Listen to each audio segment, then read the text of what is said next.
Hyper text को समझाते वक्त मैंने ये एग्जांपल दी थी, जैसे अटेंडेंस हम लोग सिक्वेंशियल ऑर्डर में अमूमन ली जाती है, लेकिन हम उसको रैंडम ऑर्डर में ले रहे हैं। हमारा उसके पीछे लॉजिक ये है कि स्टूडेंट जो है क्लास के अंदर अटेंडेंस के दौरान अटेंटिव रहे। ये ना हो कि जिसका नाम ए से आता है वो जब हम आखिर तक टी तक जेड तक पहुंचे उस वक्त तक वो अपनी क्लास में डिस्टर्बेंस शुरू कर दे। ठीक है, तो ये मैंने एग्जाम्पल के तौर पर कहा था। हाइपर टेक्स्ट भी एक ऐसी ही चीज है कि इससे पहले हर काम डॉक्यूमेंट वगैरह सीक्वेंस में होती थी। हाइपर टेक्स्ट इस एतबार से एक रेवोल्यूशनरी प्रोडक्ट थी, एक रेवोल्यूशनरी आइडिया था कि किस तरीके से सीक्वेंस से हम हटके डॉक्यूमेंट्स के आपस में लिंक के बारे में सोचें। ठीक है, अच्छा, अब अरीशा की प्रेजेंटेशन के बारे में आप लोगों का क्या फीडबैक है? ठीक है, असल बात यही है, ओके, बोर्ड को साफ कीजिएगा बुशरा। असल बात देखें यही है कि कोई भी चीज आइसोलेशन में एग्जिस्ट नहीं करती। ये चीज को समझना बहुत जरूरी है। कोई भी चीज आइसोलेशन में एग्जिस्ट नहीं करती। क्या हमें पाकिस्तान का मुतालबा पहले क्यों नहीं पेश हुआ? 18वीं सदी में क्यों नहीं हुआ? 1857 में अंग्रेज आए तो उसी वक्त कर लेते। तमाम चीजों का पीछे एक हिस्टोरिकल कॉन्टेक्स्ट होता है, चाहे वो साइंस हो, चाहे वो हिस्ट्री हो, चाहे वो फिलॉसफी हो, चाहे वो लिटरेचर हो। शेक्सपियर के ड्रामे जिस दौर में आपको मिले उसी दौर में मिलने थे, ना उससे पहले मिलने थे ना उसके बाद मिलने थे। ठीक है, मिसाल के तौर पर आज के दौर में वो ड्रामे क्यों नहीं मिल सकते? क्योंकि अब वो शेक्सपियर थिएटर का रिवाज रहा ही नहीं। अब आपके यहाँ डायलॉग्स का इतना रिवाज नहीं है। ठीक है, अब फिल्म बनाने का तरीका बदल चुका है। अब ऐसी फिल्में बनाई जाती है जो रियल लाइफ के करीब हो। एक और मैं चलो एक वैसी बात बता देता हूँ कि आप लोगों ने अगर एक चीज नोट की हो, अगर आप लोग नेटफ्लिक्स वगैरह पे सीजन्स देखते हो, उसमें एक चीज नोट कीजिएगा कि इन सीजन्स के अंदर चीजों को बहुत ज्यादा चाहते कि कहानी के अंदर ट्विस्ट आ रहा होता है, बहुत ज्यादा। पहले कभी ऐसी जो मूवीज थी ऐसी नहीं थी।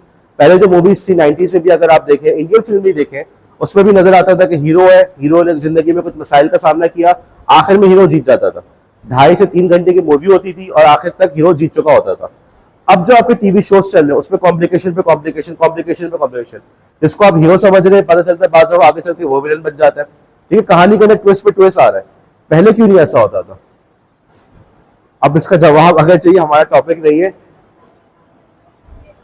नहीं, पसंद करने की वजह नहीं, बहुत बड़ी वजह टेक्नोलॉजी की थी। पहले बंदा जाके फिल्म देख रहा है एक दफा, ठीक है, वो एक दफा टिकट लेके जा रहा है, उससे देख लिया, बात खत्म। ओके, अब उसके अंदर कहानी में ट्विस्ट होगा तो यार वो ये तो नहीं कर सकता कि हर रोजाना आके वो 3-3 घंटे टिकट देखता रहेगा।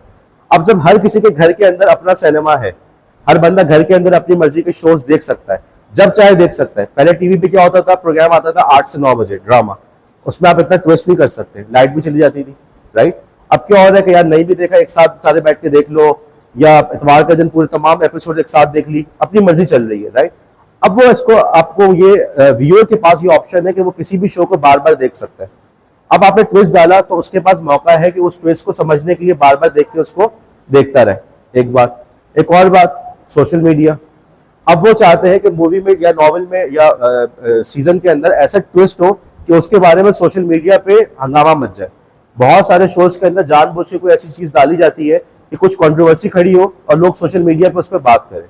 ये चीजें थी जो पहले मिसिंग थी। ओके, इसका नतीजा अब देखो कितनी अजीब सी बात चल रही है कि पहले आपके पास नेट नहीं था, ठीक है, अब हर घर में नेट आ गया, हर घर के अंदर आपके जो अपनी टीवी स्क्रीन आ गई, आपके पास स्ट्रीमिंग सर्विसेज आ गई। उसका असर पड़ा आपके लिटरेचर के ऊपर। समझ रहे हो बात को? देखो कितनी अजीब सी बात हो रही है। कभी आप सोच सकते थे, कभी अगर मैं वैसे एक बात करूं कि आप लोग सोच सकते थे कि अब जो टीवी शोज में ट्विस्ट आ रहा है उसके पीछे बहुत बड़ी वजह नेट है, नेट की इजी अवेलेबिलिटी है, उसके पीछे सोशल मीडिया है। यही वाली बात बताना चाह रहा हूं। देखो कोई भी चीज आइसोलेशन में एग्जिस्ट नहीं करती। आप लोग जो टीवी ड्रामे देखते चले आ रहे हैं, मुझे नाम नहीं पता, इश्क ममनू था मेरे ख्याल में, और पता नहीं कौन कौन से ड्रामे थे, जो भी आप लोग देखते आ रहे हैं, अब सबके पीछे कहानी जो चल रही है वो ये चल रही है कि नेट, ठीक है, या सोशल मीडिया या जो मौजूदा आपके हालात होते हैं वो इन टीवी शोज के ऊपर असर अंदाज हो रहे होते हैं। तो ओके, अब जब ये हम बात करें टीवी शोज की, अगर हम बाकी चीजों पर गौर करें, पाकिस्तान, मैं आपको पाकिस्तान की सियासत की मैं एग्जाम्पल नहीं दे सकता, खामा खामी कंट्रोवर्सी खड़ी हो, मैं अमेरिकन सियासत की एग्जाम्पल दे रहा हूँ। अमेरिकी सियासत के अंदर 2016 के अंदर डोनाल्ड ट्रंप इलेक्शन जीते। ये क्यों जीते? उनके जीतने के पीछे बहुत बड़ी वजह सोशल मीडिया थी। सोशल मीडिया ना होता तो ये बंदे का कभी इलेक्शन में खड़े होने का चांस भी नहीं था। बाराक ओबामा उससे पहले जीते, ठीक है। जो यूएस इलेक्शन का तरीका होता है, उनका पहले मुकाबला अपनी पार्टी में हिलरी क्लिंटन से था, दोनों एक ही पार्टी के थे। हमारे यहाँ तो जैसे नवाज शरीफ साहब है, इमरान खान है, वही चलते रहते हैं, वहां पर अपनी पार्टी में मुकाबला होता है। बाराक ओबामा साहब जीत गए, ठीक है। हिलरी क्लिंटन बहुत मजबूत उम्मीदवार थी, वो एक साबिक वजीर सदर की बीवी भी थी, उनको इतना एक्सपीरियंस भी था स्टेट में काम करने का, लेकिन इसके बावजूद जीता कौन? Barack Obama. आगे चल के वो इलेक्शन भी जीत गए।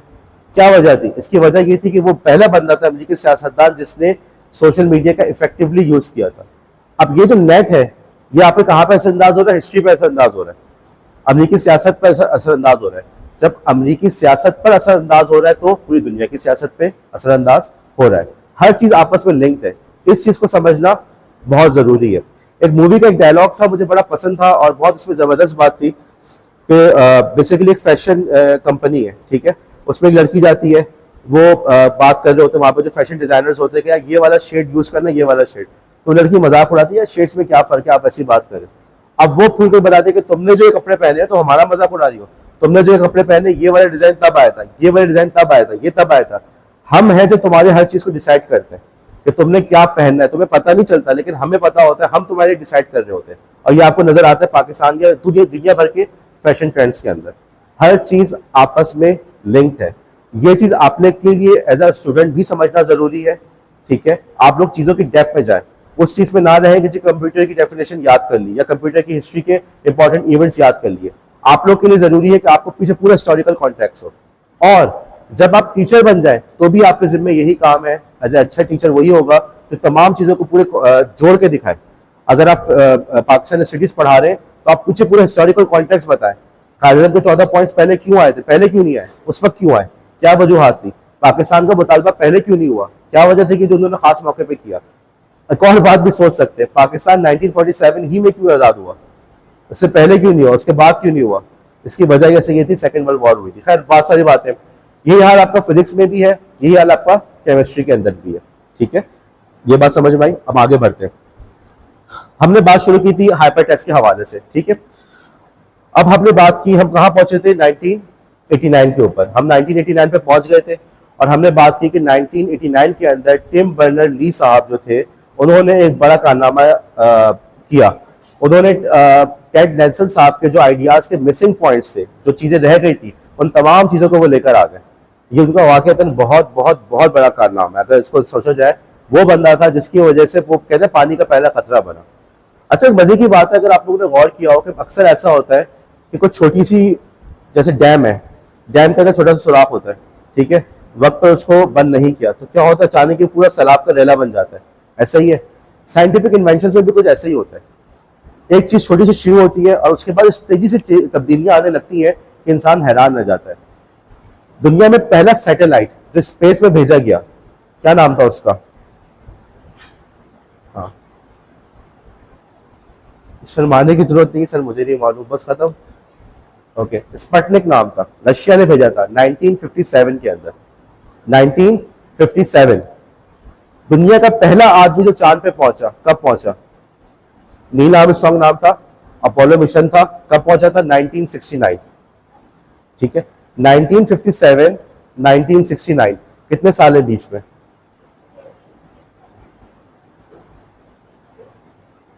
नाइनटीन 1969 कितने साल है बीच में? 12 साल। 12 साल में तस्वीर करो कि देखो अभी तो सिर्फ एक काम हुआ था, आपने अपनी सैटेलाइट को आपने स्पेस में पहुंचा दिया। अब 12 साल के अंदर अंदर इतनी आपकी साइंस में एडवांसमेंट हो गई कि आपने इंसान को चांद पे पहुंचा दिया। Can you imagine? आपको नहीं पता चांद पे कुछ क्या कंडीशन, आपको कुछ नहीं पता, सिर्फ थ्योरीज है। पहली दफा वहां जाके देख रहे, वहां से आप वापस आ भी सकेंगे या नहीं ये भी नहीं पता। आपने पहुंचा तो दिया, नील आर्मस्ट्रांग को सीढ़ी पर चढ़ा दिया, फिर सीढ़ी हटा दी, ठीक है, आपने उसको चांद पे पहुंचा दिया, पता नहीं वो वापस आएगा भी नहीं आएगा, कुछ पता नहीं वहां पे क्या कंडीशंस हो। वहां पे ये भी नहीं पता था, अगरचे उनके पास थ्योरीज थी, लेकिन ये भी नहीं पता था कि अगर वो वहां पे लैंड करेंगे तो ऐसे धस तो नहीं जाएंगे उसके अंदर, कुछ भी आइडिया नहीं। लेकिन 12 साल के अंदर अंदर उन्होंने इस चीज को अचीव कर लिया। देखो यही चीज वही वाली बात कि बाज दफा एक पानी का खतरा होता है, कुछ चीज शुरू होती है, उसके बाद इस तेजी से रैपिडली एडवांसमेंट आती है कि आप हैरान रह जाते हैं। 1989 के अंदर पहला आपका ब्राउजर आया, HTML आया, HTTP आया, और अब आप देखें कितने साल गुजरे, ज्यादा साल नहीं गुजरे, कुछ 100 साल तो कहीं से भी नहीं गुजरे, मुश्किल से 20-30 साल। लेकिन इस 20-30 साल के अंदर इतनी ज्यादा तब्दीली आ गई है कि हमारी जिंदगी का हर शुबा तब्दील हो चुका है। हमारी सियासत बदल गई, हमारी माशरत बदल गई, हमारा एजुकेशन का सिस्टम बदल गया। बात वही है कि एक सैलाब का रेला, एक पहला खतरा और उसके बाद पीछे पूरा सराब आ गया। 1989 के अंदर इन्होंने जिस चीज को प्रपोज किया, क्या क्या चीजें थी वो, HTML। HTML किस लिए इस्तेमाल हो रही थी? लिखने के लिए, हाइपरटेक्स्ट लिखने के लिए। उसको ट्रांसफर किस तरीके से कर रहे थे? HTTP। अब इसको देखने के लिए हमें क्या चीज चाहिए? ब्राउजर चाहिए।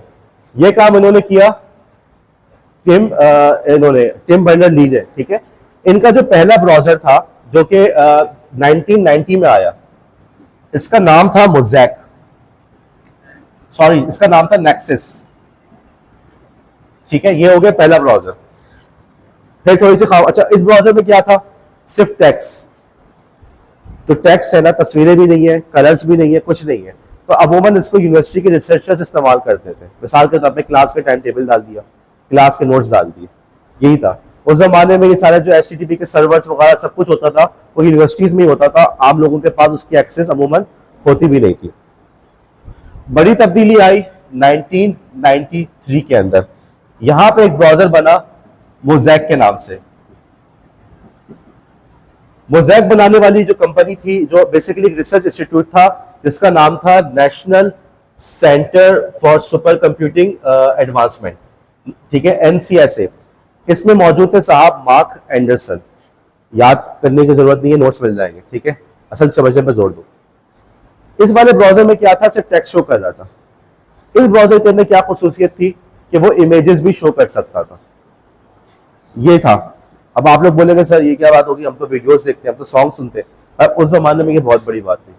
और उसके बाद एक तरह से किसी ने फ्लड गेट्स खोल दिए, ठीक है, पानी का अम्ब्रेला आना शुरू किया तेजी से।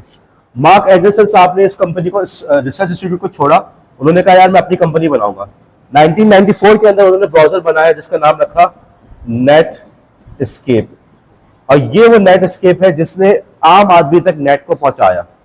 इससे पहले वो चीज जो सिर्फ और सिर्फ आपके यूनिवर्सिटीज के अंदर थी या आपके डिफेंस डिपार्टमेंट में थी, वो चीज एक आम आदमी के हाथ में पहुंच गई नेट एस्केप की मदद से। देखो तस्वीरें तो हमने दिखा दी। नेट एस्केप के अंदर क्या खुसूसी फीचर्स थे? हमने कुकीज के बारे में पढ़ा था, ठीक है, हमने SSL के बारे में पढ़ा था।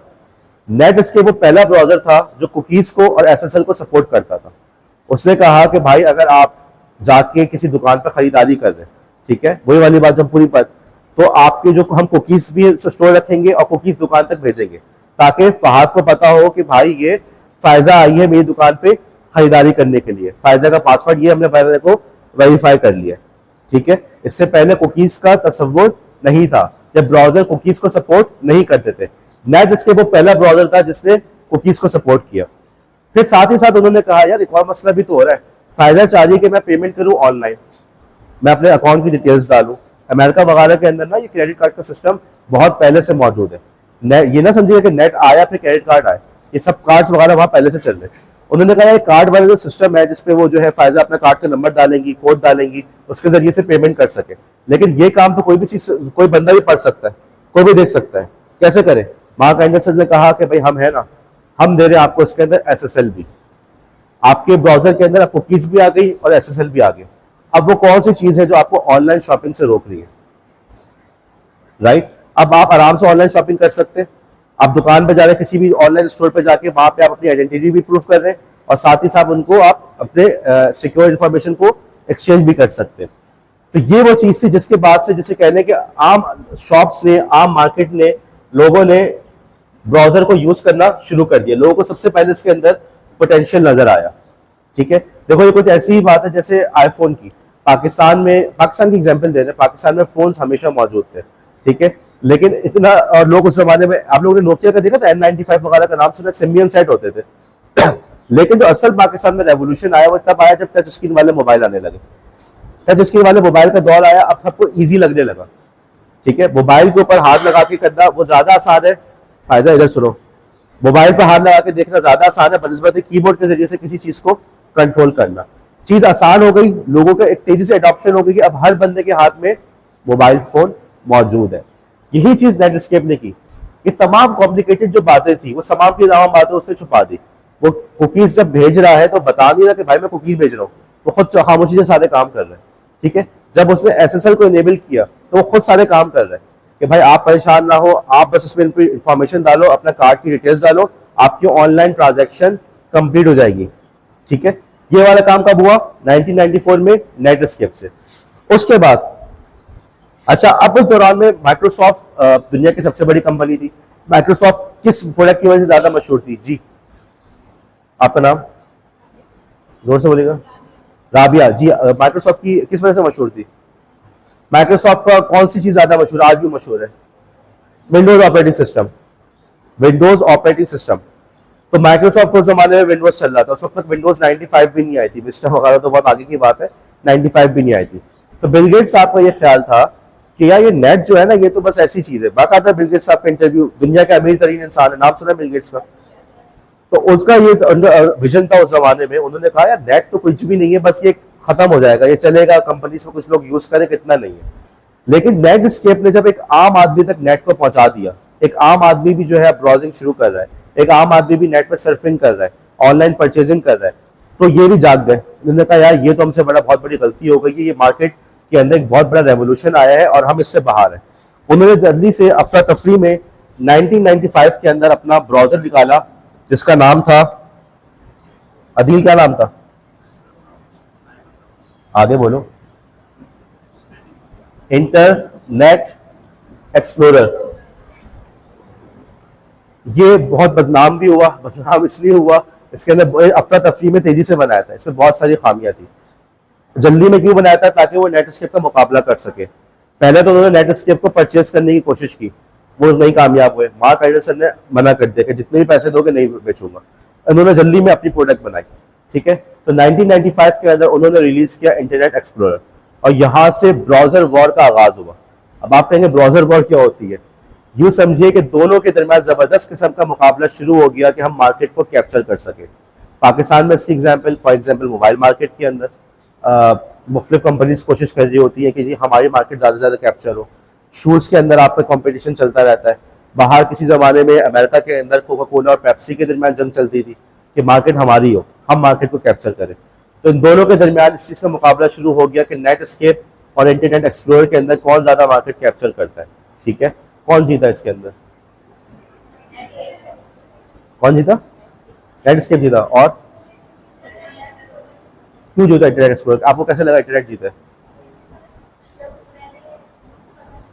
जी, आपने नेटस्केप यूज किया है, तो फिर कैसे कहते हैं कि नेटस्केप जीत गया? जो चीज कामयाब, जो चीज आपके हाथों में आज मौजूद है, बस वो कामयाब हुई। क्यों मोबाइल किस किस के पास है? एक ब्रांड है ना क्यों मोबाइल की, नहीं है ना आप किसी के पास, तो कौन हम बोल सकते हैं क्यों मोबाइल कामयाब रहा पाकिस्तान में? वट एवर रीजन जो भी हो, एक आइसक्रीम होती थी मेरे ख्याल में पाकोला के नाम, नहीं पोलका के नाम से, ठीक है, क्या आज मौजूद है पाकिस्तान में? नहीं है। तो चीज कामयाब कौन सी हुई? जो आज आपके हाथों में मौजूद है। तो कौन सा ब्राउजर जीता? अच्छा, अब देखो इसी दौर में नई नई चीजें और भी होती चली गई। उन्होंने एक और चीज इसी जमाने में नेटस्केप वालों ने इजाद की जिसका नाम रखा उन्होंने जावा स्क्रिप्ट। ठीक है, 1996 में एक और चीज आ गई जिसका नाम रखा गया CSS। अच्छा, ये 1995 बड़ा इंपॉर्टेंट साल है, इसके अंदर उन्होंने एक और चीज बनाई जिसका नाम रखा PHP। किसी और ने बनाई थी ये, मैं बताता हूँ PHP जावा स्क्रिप्ट क्या चीज है, मैं बताता हूँ। 1996 के अंदर आ गया आपका CSS। ठीक है, और 1996 के अंदर ही माइक्रोसॉफ्ट ने रिलीज किया अपना, उनको भी बस अब एहसास हुआ कि PHP आ गई है, हमें भी अपनी कोई चीज बनानी है। उन्होंने क्या चीज बनाई, उसका नाम रखा उन्होंने ASP.NET। आज भी ये नाम आप लोगों ने सुना होगा, शायद सबा नाम सुना है, ASP.NET। ठीक है, आगे चले हम लोग, कोई बात नहीं, मैं बता रहा हूँ, सबसे शान ना। 1997 के अंदर जब उन्होंने पूरी दुनिया में देखा कि यार नेट तेजी से अडॉप्ट हो रहा है, तो उन्होंने उसका स्टैंडर्ड बनाने की कोशिश की। उसका स्टैंडर्ड बना HTML 4.0। 1989 में पहला वर्जन आया था। 1997 के अंदर उन्होंने कहा यार इसको हम स्टैंडर्ड बना दें, हर किसी के लिए लाजिम है इस स्टैंडर्ड को फॉलो करना। दुनिया भर के अंदर एक कंसोर्शियम बन गया, ठीक है, एक इंस्टीट्यूट बन गया जिसका काम है कि स्टैंडर्डाइज रखना। भाई हम स्टैंडर्ड बनाएंगे, तुम्हारा काम है, तुम नेटस्केप वाले हो, तुम इंटरनेट एक्सप्लोरर वाले हो, तुम्हारा काम है कि हमारे स्टैंडर्ड को फॉलो करो। ठीक है, तो ये हो गया W3C। W3C ने ये काम किया था। उसके बाद 2002 के अंदर 2002 के अंदर आया आपका फायरफॉक्स, 2004 में आया आपका वेब 2.0,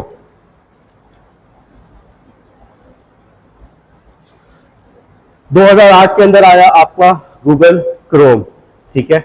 2005 में आई आपकी रूबी ऑन रेल्स। अब पहले हम बात कर लेते थोड़ा सा कि हम इन चीजों के एडवांसमेंट पे, इन चीजों के फर्क पे बात कर लें। इतना समझ में आ रहा है कि देखो किस तेजी से चीजों के अंदर एडवांसमेंट आया, ये समझ में आ गया, ठीक है। और आप लोग मतलब इस बात पे जब इतना पूरा हिस्टोरिकल कॉन्टेक्स्ट बता चुका हूं तो अब हैरान नहीं होना चाहिए कि इस तेजी से तब्दीली कैसे आ सकती है। तब्दीलियां ऐसी आती है जब आती नहीं है, लेकिन जब आती है तो बिल्कुल एक रेला की तरह आ जाती है। सबसे पहले तो भाई ने बना दिया HTML HTTP, काम शुरू हो गया। लोगों ने उसके अंदर क्या किया, इतना नेक्सस के जरिए से कि बस टेक्स्ट देख सकते थे, ठीक है। आप यूनिवर्सिटी के प्रोफेसर हैं, प्रोफेसर अरीशा जो है जी, प्रोफेसर अरीशा ने अपना जो है रिसर्च पेपर डाल दिए, मैं इस पर रिसर्च कर रहा हूँ, या मेरे ये टाइम टेबल है, ये मेरे नोट्स है, स्टूडेंट्स ने अपना बना लिया, इस तरह से काम चल रहा है, ओके। 1993 में मोज़ैक आया, मोज़ैक ने कहा यार तस्वीरें भी तो डालो, तस्वीर के बगैर मजा क्या आएगा, टेक्स्ट के साथ साथ तस्वीर भी चला आ रहा है। प्रोफेसर अरीशा ने कहा ठीक है यार मैं अपने ग्राफ डाल देती हूँ, या जो मेरी लैब के अंदर काम हो रहा है उसकी तस्वीरें डाल देती हूँ, काम शुरू हो गया। नेटस्केप, उन्होंने कहा यार तुम सब बेवकूफ हो, हम काम करते हैं, हम तुम्हें बताते काम होता कैसे, हम तुम्हें इमेजेस भी देंगे, हम तुम्हें टेक्स्ट भी देंगे, साथ ही साथ हम तुम्हें कुकीज भी देंगे, साथ ही साथ हम तुम्हें SSL भी देंगे। माइक्रोसॉफ्ट, अब ये आपके नेट पे ट्रांजेक्शन शुरू हो गए, माइक्रोसॉफ्ट जाके उन्होंने इंटरनेट एक्सप्लोरर बनाया। ये तो चलो ब्राउजर चलते हैं, ठीक है, इंटरनेट एक्सप्लोरर आ गया आपका। इसके अलावा 2002 के अंदर आपका ये फायरफॉक्स आ गया, ठीक है। 2008 के अंदर क्रोम आ गया। ये तो हो गए ब्राउजर के, ठीक है। हर ब्राउजर के अंदर कोई बेहतर चीज है। गाड़ी ईजाद हो गई, अब टोयोटा की गाड़ी है, उसकी अपनी खूबियां हैं, सुजुकी की अपनी खूबियां हैं, जैपनीज इंपोर्टेड गाड़ियों की अपनी खूबियां हैं, हर ब्राउजर की अपनी अपनी खूबियां हैं, ओके। हम अब उस पर हम नहीं जा रहे, अभी हम बात, ठीक है। अब हम बात करेंगे टेक्नोलॉजीज की। 1995 के अंदर जो उन्होंने जावास्क्रिप्ट बनाई, देखो जावास्क्रिप्ट का बुनियादी मकसद ये था कि यार आपका जो वेब पेज हो ना वो डायनेमिक हो जाए। अभी सिर्फ एक स्टैटिक पेज चल रहा है आपकी, जैसे मिसाल के तौर पर MS वर्ड पे डॉक्यूमेंट बनाइए, ठीक है, वो स्टैटिक होती है। लेकिन आप जब पावर पॉइंट की प्रेजेंटेशन बनाते हैं उसके अंदर कम से कम इतना तो होता है कि अगर आप नेक्स्ट का बटन दबाते हो तो अगली स्लाइड आ जाती है, फिर अगला बटन में पिछली स्लाइड आ जाती है, थोड़ा सा एनिमेशन भी हो जाते हैं, ठीक है। इसे कहते हैं इंटरैक्टिविटी। जावा स्क्रिप्ट वो चीज थी जिसकी मदद से उन्होंने वेब पेज के अंदर इंटरैक्टिविटी डाली। अब आप बटन को क्लिक भी कर सकते हैं, बटन को जब क्लिक करेंगे तो कोई डायलॉग शो कर सकता है, ठीक है। आपने नाम लिखा, ठीक है, अपना नाम लिखा मिसाल के तौर पर फातिमा, और बटन पे क्लिक किया, मैसेज आ गया हेलो फातिमा, ठीक है। अब ये चीज क्या हो रही है, इंटरैक्टिव। मैंने अपना नाम लिखा, मेरा आ गया। अगर ये स्टैटिक होता या वर्ड की डॉक्यूमेंट होती तो क्या होता, किसी एक का नाम लिखा हुआ होता। डॉक्यूमेंट मैंने बनाई है तो मेरा नाम आ रहा है, मनाहिल ने बनाई है तो मनाहिल का नाम आ रहा है। लेकिन जब उसको इंटरैक्टिव बना दिया, जिसका नाम एंटर किया, बटन पे क्लिक किया, उसका नाम आ रहा है। ये सारे जो कारनामे किससे शुरू हुए, जावास्क्रिप्ट से। CSS, उन्होंने कहा कि यार वो कौन सा है कि गुलों में रंग भरे बादल और बाहर चले, रंग का होना बड़ा जरूरी है, ठीक है। रंग होंगे, कलर्स होंगे तो चीजें खूबसूरत लगती हैं, इससे पहले ऐसा कुछ नहीं था। CSS वो स्टैंडर्ड है जिसका काम है कि चीजों को खूबसूरत बनाना। ये चीजें टेक्स्ट में अगर HTML में लिखी होंगी तो सब मिसाल के तौर पर ब्लैक कलर में लिखी हुई है। CSS ने कहा कि भाई इस वाली चीज को शो करना रेड में, इसको शो करना ग्रीन के अंदर, इसके नीचे तुम अंडरलाइन भी लगा देना। ये सारी चीजें किस में आ गई, CSS के अंदर। HTML आज के अंदर जब हम वेब डेवलपमेंट की बात करते हैं उसकी बुनियाद 3 चीजों पर है, HTML, CSS और जावास्क्रिप्ट। तो इसको इंशाल्लाह ताला आप लोग ICT के कोर्स के अंदर पढ़ेंगे भी, ठीक है। ये बात हो गई। अच्छा, अब इसके अंदर वेबसाइट्स के अंदर एक काम होने लगा कि प्रोफेसर साहब ने अपनी वेबसाइट बना दी, डाल दी, ठीक है, कलर भी डाल दिए, तस्वीरें भी डाल दी, ठीक है। और अदील ने अपनी दुकान खोली, मिसाल के तौर पर adilshop.com, ओके। आप जाकर उस पर चीजें परचेज कर सकते हैं, काम चल रहा है, बुक्स परचेज कर रहे हैं, काम चल रहा है, ऑनलाइन पेमेंट कर रहे हैं, उनके अकाउंट में पैसे आ रहे हैं, सब चल रहा है।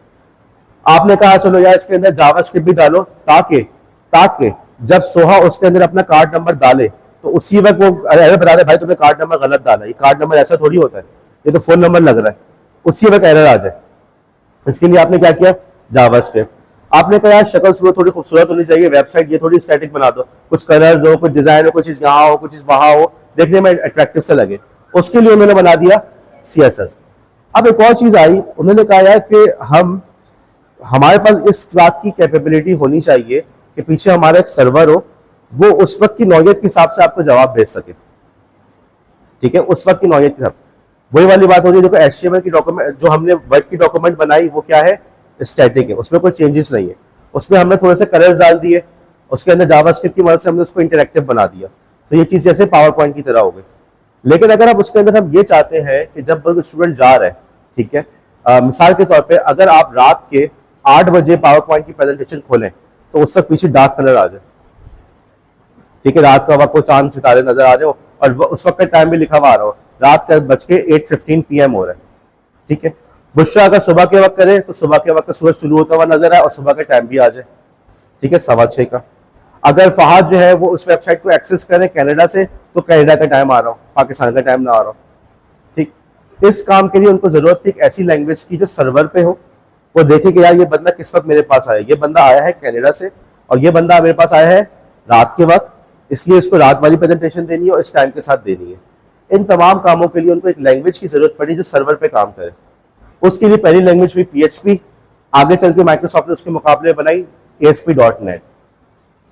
आगे चल के मैंने रूबी और रेल्स की बात की थी 2005 के अंदर।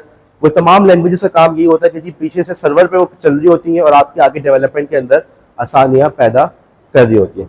ठीक है, कोई सवाल? ये हो गई पूरी आपकी इंटरनेट की हिस्ट्री। वेब 2.0 के बारे में हम बात करेंगे अगली क्लास के अंदर। अगली क्लास के अंदर हमारे पास 2 टॉपिक्स पे हमें कवर करना चाहिए। एक हो गया हमारा वेब 2.0 क्या चीज है, आपको पता होना चाहिए। एक और चीज आजकल चल रही है वेब 3.0। वेब 3.0 क्या चीज है? हमारे जो साबिक वजीर खजाना मिफ्ता इस्माइल साहब, जब इन्होंने ये बनने थे वजीर खजाना, तो इनसे पूछा किसी ने कि जी वेब 3.0 क्या होता है, उन्होंने कहा मुझे नहीं पता। तो मैं नहीं चाहता कि आप लोग भी कभी वजीर खजाना बने और कोई आपसे पूछे, तो इसलिए अभी से उसको पढ़ लें। ठीक है मनाए, मैंने ये कहा कि कभी आप वजीर खजाना बने, आपसे भी कोई पूछे तो आपको पता हो कि क्या पता हो आपको वेब 3.0 क्या चीज है। ठीक है, नेक्स्ट क्लास में हम बात करेंगे वेब 2.0, हम बात करेंगे वेब 3.0 की और 2.0 की, और हम बात करेंगे कि ब्राउजर के कौन से इंपॉर्टेंट फीचर्स होते हैं। और इंशाल्लाह ताला उसके बाद से हम इस क्लास को एंड करके अगला टॉपिक हम शुरू करेंगे।